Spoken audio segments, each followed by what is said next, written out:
Hello बच्चों, कैसे हो आप सब लोग। स्वागत है आपका इस वीडियो के अंदर। आज इस वीडियो में हम डेथ ऑफ अ पार्टनर का पार्ट 7 करने वाले हैं। देखो, हमने रिटायरमेंट ऑफ अ पार्टनर किया था, उसके पार्ट 6 हमने कर लिए हैं and retirement of a partner complete हो चुका है। रिटायरमेंट ऑफ अ पार्टनर के बाद हम जो कॉन्सेप्ट कर रहे हैं वो है डेथ ऑफ अ पार्टनर। ठीक है, तो ये उसी सीरीज़ में आगे है। 6 हमने एंड किया था, 7 से डेथ ऑफ अ पार्टनर हम स्टार्ट कर रहे हैं। ठीक है बच्चों, तो जल्दी से बिना किसी देरी के इस हम वीडियो को स्टार्ट करते हैं।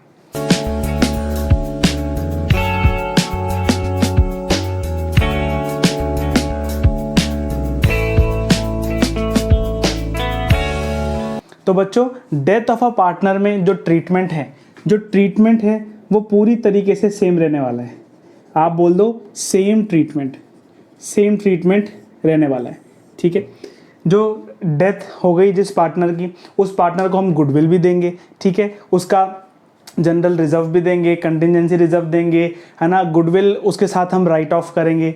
ठीक है, सब कुछ काम सेम रहने वाला है जैसा हमारा रिटायरमेंट ऑफ अ पार्टनर में रहा था, लेकिन यहाँ पे चेंज क्या हो जाता है। देखो बच्चों, यहाँ पे एक दिक्कत है, डेथ ऑफ अ पार्टनर में एक दिक्कत है। रिटायरमेंट में तो क्या है, रिटायरमेंट में हमने देखा कि जैसे जब पार्टनर रिटायर हो रहा है तो वो या तो वो 1 अप्रैल को रिटायर हो रहा है या फिर 31 मार्च को रिटायर हो रहा है। ठीक है, 2 ही डेट्स पे रिटायर हो रहा है। क्यों? क्योंकि रिटायर की डेट फिक्स करी जा सकती है। देखो मुझे बताओ, 3 दोस्त हैं, एक दोस्त बोल रहा है कि यार नहीं मैं जा रहा हूँ छोड़ के तुमको, तो वो बोलेंगे ठीक है भाई, अभी हम स्कूटी पे बैठे हैं, देखो घर पे जाके छोड़ देंगे, तो घर पे जाके चला जाइए आराम से, घर तक तो छोड़ने दे हमको आराम से। तो 1 अप्रैल और 31 मार्च को क्या है, अक्सर रिटायर लोग होते हैं। क्यों? क्योंकि जब वहाँ पे फाइनेंशियल स्टेटमेंट्स बनते हैं, ठीक है, सब कुछ चीज़ पे ऑफ का काम वहाँ पे चालू होता है। लेकिन डेथ तो कोई नोटिस देकर नहीं कर सकता। डेथ, किसी की डेथ होती है तो वो नोटिस से नहीं होती। क्या आगे आने वाले 1-2 हफ्ते के अंदर मैं ऐसा होने वाला हूँ तो मैं पहले से नोटिस दे देता हूँ, नहीं, ऐसा नहीं होता। जो डेथ इवेंट है वो सडन इवेंट है। वो कौन सा इवेंट है? सडन इवेंट है। कभी भी हो सकता है, कभी भी हो सकता है। 30 जून को हो सकता है, ठीक है, 15 सितंबर को हो सकता है, ठीक है, 30 दिसंबर को हो सकता है। कोई सी भी n नंबर ऑफ डेट्स हैं, ठीक है, जहाँ पे डेथ हो सकती है।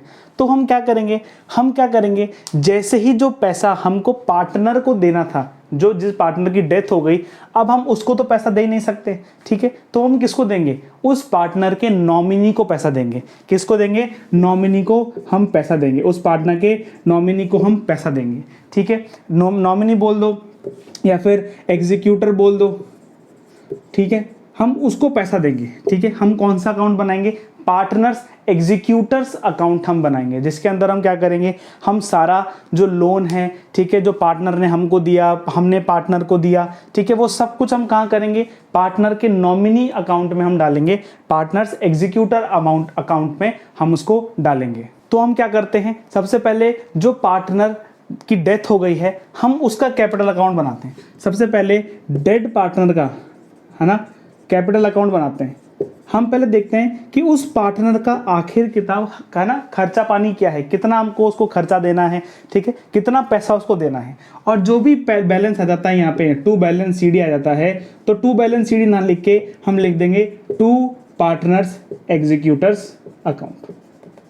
ठीक है, एंड टू पार्टनर्स के एग्जीक्यूटर अकाउंट में हम लिख देंगे बाय बैलेंस एंड उसको पे कर देंगे टू बैंक्स में। ठीक है, वो पे हो जाएगा। ठीक है, इतना सा ही ये कॉन्सेप्ट है। ठीक है बच्चों, इसके अंदर हम पार्टनर का कैपिटल अकाउंट बना रहे होंगे, वही हम उसको गुडविल देंगे, वही जनरल रिजर्व देंगे, वही WCR, IFR गेनिंग, है ना, रिवैल्यूएशन गेन, रिवैल्यूएशन लॉस, सब कुछ सेम रहेगा। लेकिन यहाँ पे एक एक्स्ट्रा पॉइंट क्या है? एक्स्ट्रा पॉइंट ये है कि जो डेड पार्टनर है ना, जो पार्टनर, जिस पार्टनर की डेथ हो गई, उसको हम उसका शेयर ऑफ प्रॉफिट भी देंगे, शेयर ऑफ प्रॉफिट भी देंगे। मुझे बताओ कि जो पार्टनरशिप है वो 1 अप्रैल से स्टार्ट हुई है ना, अकाउंटिंग पीरियड से स्टार्ट हुई है, एंड जो पार्टनर है वो 30 जून को एक पार्टनर की डेथ हो जाती है। तो मुझे बताओ, इस स्पैन में पार्टनर ने कोई ना कोई प्रॉफिट तो कमाया होगा। ठीक है, फॉर से मुझे बताओ 3 लाख रुपीज़ प्रॉफिट कमा लिया होगा इस स्पैन के अंदर। ठीक है, इस स्पैन के अंदर 3 लाख प्रॉफिट कमा लिया होगा। और मुझे बताओ, अगर ABC पार्टनर है, उनका रेशो 1:1:1 है। ठीक है, तो क्या होगा, जिस पार्टनर की डेथ हो गई है उसको भी तो 1 लाख रुपए प्रॉफिट मिलेगा ना। नहीं समझे बात को?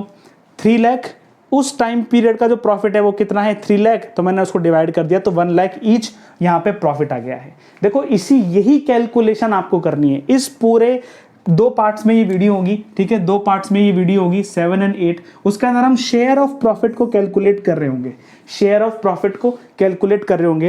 एंड शेयर ऑफ प्रॉफिट की कैलकुलेशन के अंदर हम 3 चीजें यूज कर रहे होंगे। सबसे पहला, ठीक है, हम टाइम बेसिस एंड दूसरा सेल्स बेसिस, ठीक है, या तो हम बोल देंगे, ठीक है, या तो हम बोल देंगे एवरेज प्रॉफिट बेसिस, ठीक है।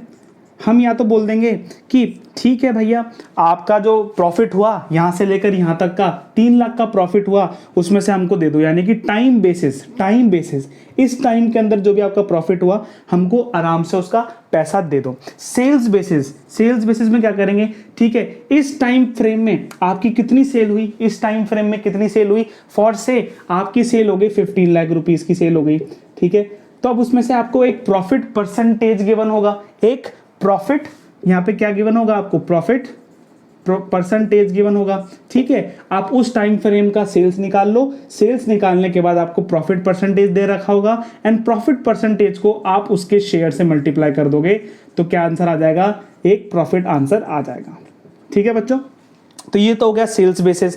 थर्ड आएगा एवरेज प्रॉफिट बेसिस। देखो कभी कभार क्वेश्चन आपको ये बोल देगा कि जो प्रॉफिट, हमको पता नहीं है प्रॉफिट कितना हुआ है, 1 अप्रैल से लेकर 30 जून तक पता नहीं कितना हुआ है, लेकिन पिछले साल तो है ना, पिछले साल तो पूरे साल भर में, ठीक है, हमारा 12 लाख रुपए का प्रॉफिट हुआ था। हमारा कितना प्रॉफिट हुआ था, 12 लाख रुपए का। तो हम उसी जो प्रीवियस ईयर का प्रॉफिट है ना, उसी का हम बेसिस लगा के चलेंगे, उसी को हम बेस मानते हुए चलेंगे, और उसी के हिसाब से हम पार्टनर को पे कर देंगे।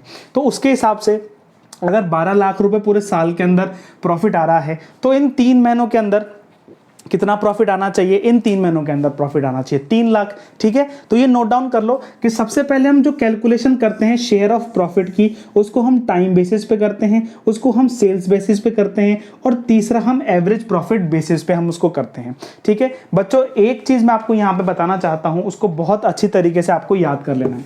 देखो कभी भी क्या होगा, जब भी फुल ईयर प्रॉफिट गिवन होगा, फुल ईयर प्रॉफिट आपको गिवन होगा, उसको आपको क्या करना है, आपको टाइम से मल्टीप्लाई करना है, एंड फिर उसको शेयर से मल्टीप्लाई करना है, ठीक है, शेयर से मल्टीप्लाई करना है। ये तो क्या हो गया, आपका टाइम बेसिस आ गया। कभी सेल्स बेसिस आ जाएगा, तो सेल्स को आपको पहले मल्टीप्लाई करना है, सेल्स को पहले आपको मल्टीप्लाई करना है प्रॉफिट परसेंटेज से, और जो आंसर आ जाएगा उसको हम या तो वो उस टाइम पीरियड की सेल्स होगी तो उस पर आपको टाइम लगाने की जरूरत नहीं है, अगर पूरे साल की सेल है तो हम उसको टाइम से मल्टीप्लाई कर देंगे, एंड हम उसको फिर शेयर से मल्टीप्लाई कर देंगे, ठीक है बच्चों।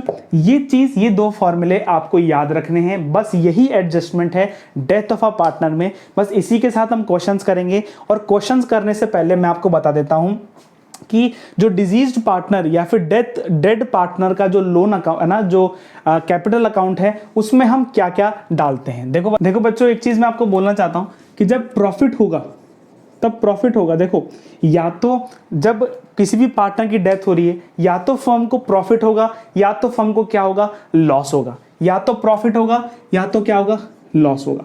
तो देखो इसके अंदर एंट्री क्या होती है, इसके बाद हम सीखेंगे पार्टनर कैपिटल अकाउंट क्या होता है।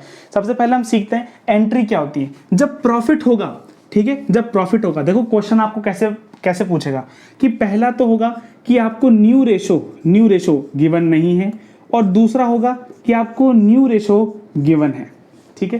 पहला तो होगा न्यू रेशो गिवन नहीं है, और दूसरा होगा न्यू रेशो आपको गिवन है। जब न्यू रेशो आपको क्वेश्चन के अंदर गिवन नहीं है, तब आपको क्या एंट्री करनी है प्रॉफिट के केस में, P&L suspense account debit to deceased partner capital account, ठीक है बच्चों, ये एंट्री आपको याद कर लेनी है कि कभी भी प्रॉफिट होगा एंड क्वेश्चन के अंदर न्यू रेशो गिवन नहीं होगा। अगर न्यू रेशो गिवन नहीं है तो एंट्री क्या है, P and L suspend account debit to deceased partner capital account. ठीक है बच्चों, ये चीज आपको याद रखनी पड़ेगी कि अगर न्यू रेशो गिवन नहीं है तो। और लॉस के केस में क्या होगा, लॉस के केस में हम उल्टी कर देंगे entry to P and L suspense account. ठीक है बच्चों, पी एंड एल सस्पेंस हम यहाँ पे क्यों लिख रहे हैं, हम यहाँ पे सीधा profit and loss appropriation account क्यों नहीं लिख रहे। ठीक है, सीधा हम प्रॉफिट एंड लॉस अकाउंट क्यों नहीं लिख रहे। देखो बच्चों क्या है कि जो ये प्रॉफिट है, ठीक है, इसमें क्या होगा, जब partners at the end of the year, जब partners at the end of the year profit and loss appropriation account बनाएंगे, तब उस profit and loss appropriation account में से हम डिजीज्ड पार्टनर को क्या दे देंगे, उसका शेयर ऑफ प्रॉफिट दे देंगे। लेकिन ये तो साल का बीच है, ये तो साल का बीच है।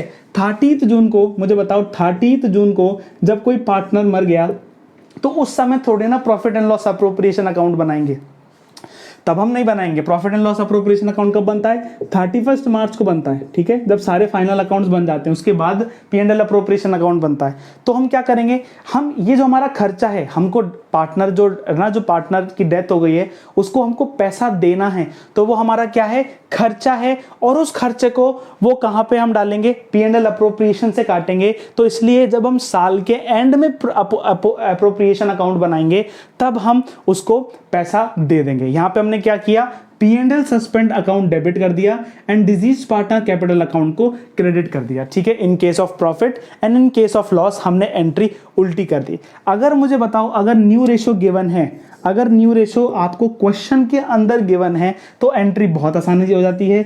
गेनिंग पार्टनर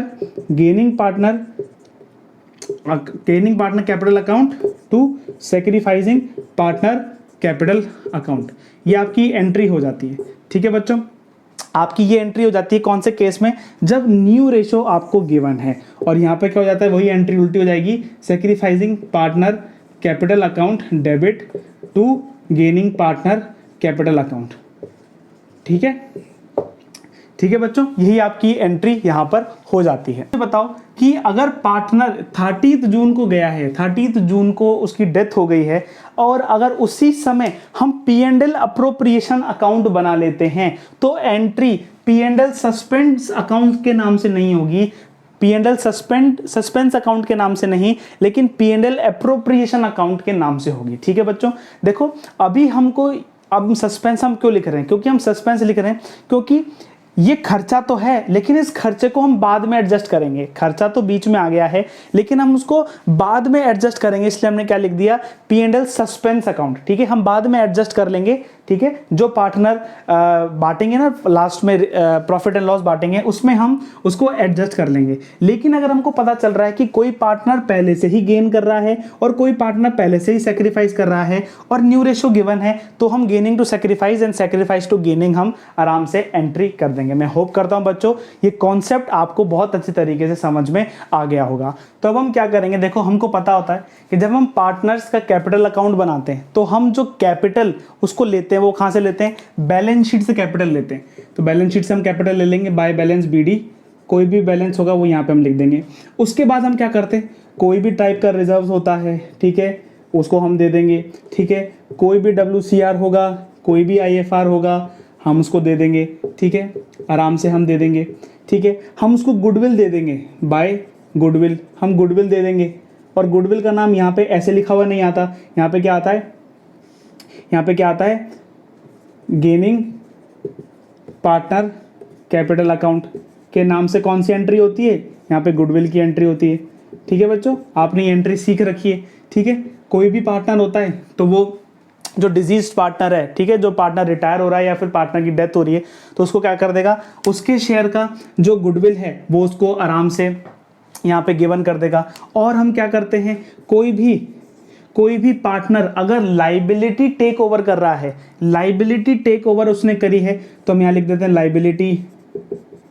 ठीक है, लाइबिलिटी टेक ओवर जो भी उसने की है। ठीक है, कोई भी उसका इंटरेस्ट ऑन कैपिटल था, वो हम यहाँ पे लिख देंगे।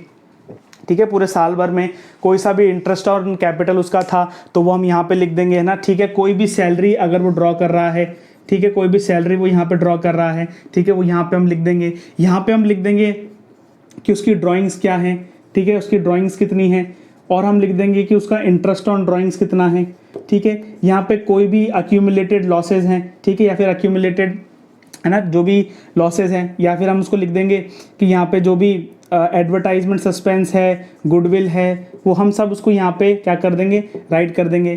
P&L अकाउंट का डेबिट बैलेंस है, क्या कर देंगे हम उसको यहाँ पे राइट ऑफ कर देंगे, ठीक है बच्चों, आराम से राइट ऑफ कर देंगे। और जो हमने P&L सस्पेंस की एंट्री देखी थी वो P&L सस्पेंस की एंट्री यहाँ पे हो जाएगी, P&L सस्पेंस की एंट्री यहाँ पे हो जाएगी, ठीक है, यहाँ पे आ जाएगा, ठीक है बच्चों, यहाँ पे आराम से आ जाएगा, ठीक है। अगर न्यू रेशो गिवन है, न्यू रेशो गिवन है तो वही गेनिंग टू सेक्रीफाइसिंग के नाम से हो जाएगा, और अगर लॉस है तो सेक्रीफाइसिंग टू गेनिंग के नाम से यहाँ पे एडजस्ट हो जाएगा। यहाँ पे P&L सस्पेंस आ जाएगा, और अगर न्यू रेशो गिवन है तो यहाँ पे क्या आ जाएगा, यहाँ पे आ जाएगा गेनिंग पार्टनर, और यहाँ पे वो चीज आ जाएगी, ठीक है बच्चों।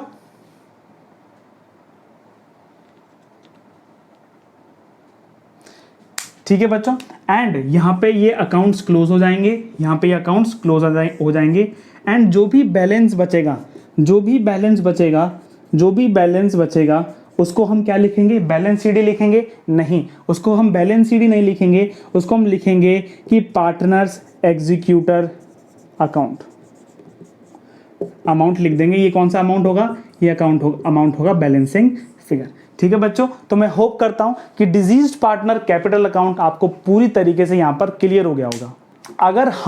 अगर एज अ फर्म मैंने पार्टनर को लोन दिया है, मैंने पार्टनर को लोन दिया है और वो वापस मुझे पे ऑफ करेगा, तो जब मैंने पार्टनर को लोन दिया है तो क्या हो गया, अब ये पार्टनर की लाइबिलिटी हो गई मुझे पे करने की, ठीक है।